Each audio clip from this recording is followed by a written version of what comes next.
Hi my dear students, English exam எல்லோரும் நல்லா எழுதிருப்பீங்கன்னு நினைக்கிறேன்.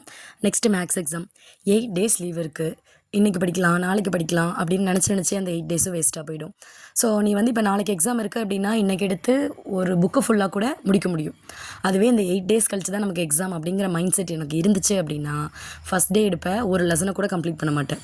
அடுத்த நாள் எடுப்பேன், அதே லெசனை தான் வச்சுட்டு உட்காந்துட்ருப்பேன். ஸோ அந்த 8 டேஸ் இருக்குங்கிறதையே தயவு செய்து மறந்துடுங்க.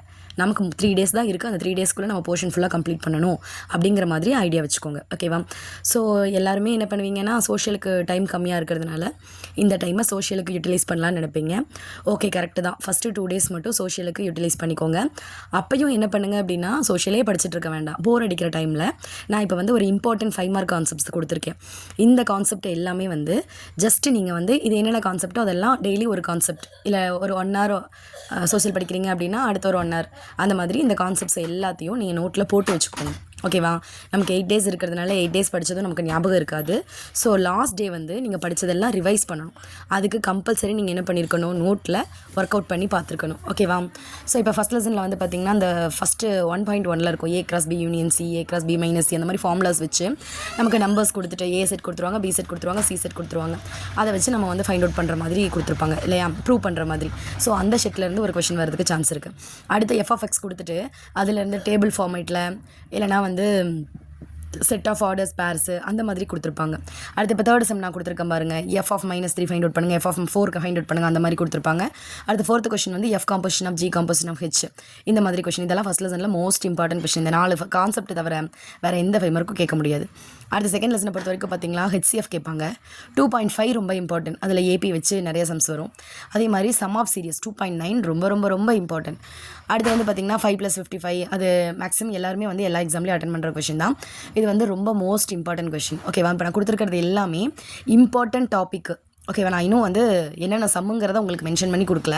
ஒவ்வொரு யூனிட்டாக என்னென்ன சம் 5 மார்க்கில் கேட்பாங்க அப்படிங்கிறதையும் நான் உங்களுக்கு அப்லோட் பண்ணுறேன். ஓகேவா? இப்போ எப்படியோ யாரும் மேக்ஸ் படிக்க மாட்டீங்க, சோஷியல் தான் படிப்பீங்க. இருந்தாலும் இந்த கான்செப்ட் எல்லாம் இம்பார்ட்டன்ட். இதில் ஏதாவது கான்செப்ட் உனக்கு தெரியாமல் இருந்துச்சுன்னா அதெல்லாம் பார்த்துக்கோ, அதுக்காக தான் கொடுத்துருக்கேன். ஓகேவா? அடுத்து பார்த்தீங்கன்னா தேர்ட் லெசனை பொறுத்த வரைக்கும் ஸ்கொயர் ரூட்டு, GCD, மேட்ரிக்ஸு. ஓகேவா? ஸ்கொயர் ரூட் கேட்டால் GCD கேட்க சான்ஸ் இல்லை, GCD கேட்டால் ஸ்கொயர் ரூட் கேட்க சான்ஸ் இல்லை. ஓகேவா? அந்த ரெண்டில் ஏதாவது ஒன்று கண்டிப்பாக வந்துடும். அடுத்து மேட்ரிக்ஸை சொல்லவே வேண்டாம், படிக்கிறவங்க படிக்காதவங்க எல்லாருமே பார்த்துருவீங்க, ரொம்ப ஈஸியான டாபிக்ஸு. அடுத்து ஃபோர்த் லெசன் வரைக்கும் பார்த்தீங்கன்னா ஒரு 4 தியரம் இருக்குது. ஓகேவா? அந்த 4 தியரம் மட்டும் படிச்சிட்டிங்கன்னா கம்பல்சரி ஒரு தியரம் கேட்டுருவாங்க. நீ சம் அந்த லெசனில் பார்க்கலனாலும் பரவாயில்ல, 4 தியரமும் உங்கள் ஃபிங்கர் டிப்பில் இருக்கணும், எப்போ கேட்டாலும் எழுத தெரிகிற அளவுக்கு இருக்கணும். ஓகேவா? அடுத்து பார்த்தீங்கன்னா ஃபிஃப்த் லெசனில் மோஸ்ட் இம்பார்ட்டன்ட் கான்செப்ட். ஆக்சுவலாக 5 மார்க்கில் ஏரியா ஆஃப் குவாட்ரிலேட்டரல் தான் கேட்பாங்க. சம்டைம்ஸ் ட்ரையாங்கிள் கேட்குறதுக்கும் சான்ஸ் இருக்குது. இல்லைனா கொஞ்சம் ஈஸியான கொஷினாக கேவோட வேல்யூ ஃபைண்ட் அவுட் பண்ணுற மாதிரிலாம் இருக்கும். அதெல்லாம் ட்ரையாங்கிளில் 2 மார்க்கில் கூட கேட்கலாம். ஓகேவா? ஸோ இப்போ மெயினாக ஏரியா ஆஃப் குவாட்ரிலேட்டரல் நல்லா பார்த்துக்கோங்க, அது 5 மார்க்கில் கம்பல்சரி கேட்பாங்க. நெக்ஸ்ட்டு 7th லெசனில் நான் உங்களுக்கு இம்பார்ட்டன்ட் சம்ஸ் கொடுக்குறேன். இதில் இந்த கான்செப்ட்டுன்னு நம்ம சொல்ல முடியாது, எந்த சம்ஸ் வேணாலும் கேட்கலாம், அதில் இம்பார்ட்டன்ட் மட்டும் நான் கொடுக்குறேன். 8th லெசனை பொறுத்த வரைக்கும் 3 கான்செப்ட் தான். ஸ்டாண்டர்ட் டிவியேஷன் கேட்கலாம், இல்லை கோஎஃபிஷியன்ட் ஆஃப் வேரியேஷன் கேட்கலாம்.